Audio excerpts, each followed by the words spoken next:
Well, I'm going to start today with a joke. There was a man that went to church, went by himself, so he's sitting in the pew. All of a sudden, uh, the devil shows up, and people are running over pews trying to get away from the devil and everything, except this old man is sitting right there. Devil goes up to him and says, "Aren't you afraid of me?" The guy looks at him and said, "Dude, I've been living with your sister for 30 years.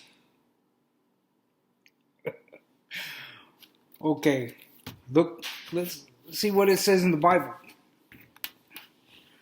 In Proverbs 18, verse 22, it says, "He who finds a wife finds what is good and receives favor from the Lord." Right? Well, what happened to the guy's favor? Good question, huh? Okay. In Proverbs 21:9, it says, "Better to live on the corner of a roof than share with a quarrelsome wife." Keep in mind, you're going to hear that again. And then in verse 19 it says, "Better to live in a desert than with a quarrelsome wife, quarrelsome and ill-tempered wife." Now this is in the NIV. Okay, and then in chapter 25,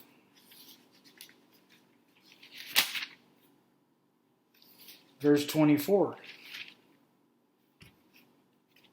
says, "Better to live in the corner of a roof than share a house with a quarrelsome wife."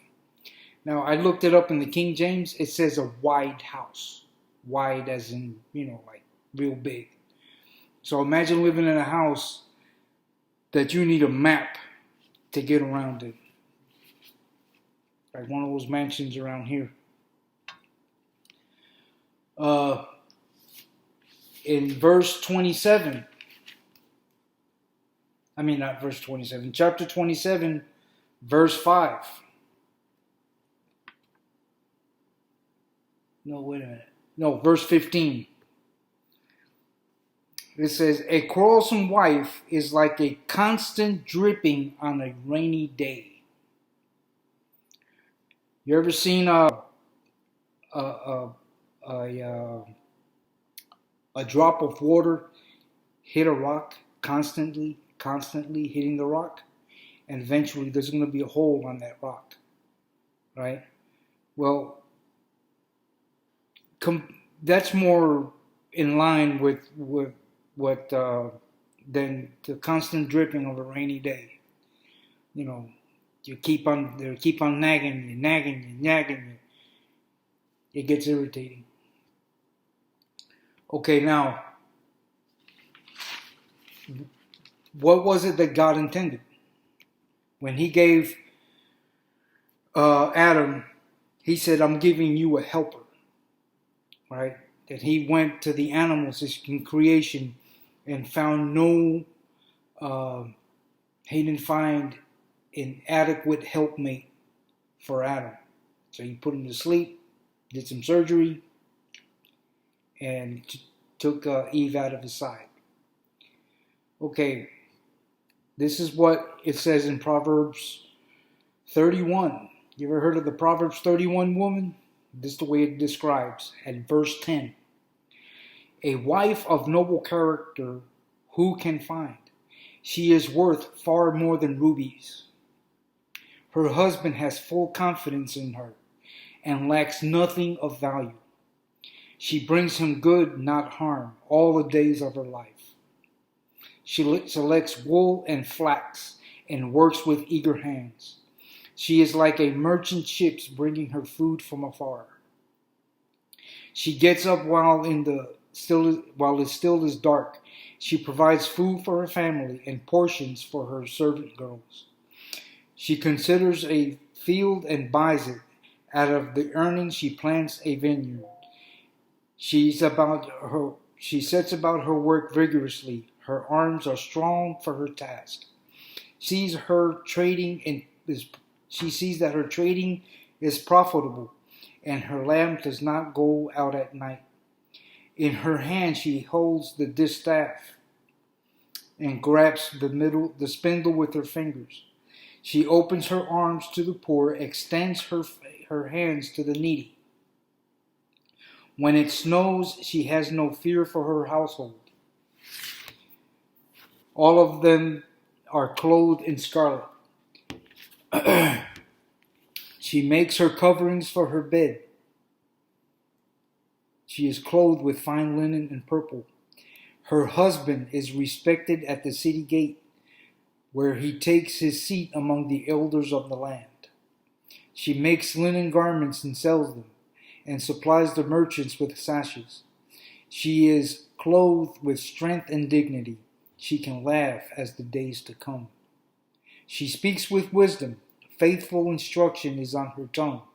She watches over her affairs of her household and does not eat the bread of idleness. Her children arise and call her blessed, her husband also, and he praises her. Many women do noble things, but you surpass them all. Charm is deceptive, and beauty is fleeting, but a woman who fears the Lord is to be praised. Give her reward she has earned, and let her works bring her praise at the city gate. Awesome woman. My wife is like that. Right? So, men, you praise your wife, as it says there, believing that God has put you together. Because what it says in the Gospels, God has put together, let no man separate. That includes the knucklehead that married her. Right? Now, if you pray that you stay together, so you pray together, you do things together, you value her opinion when you're about to make a decision. So that in itself, she says, I'm needed. Women, you live up to the prospect of what he thinks that you are the Proverbs 31 woman. Live up to that expectation. So this was a lot of fun. Be blessed, people.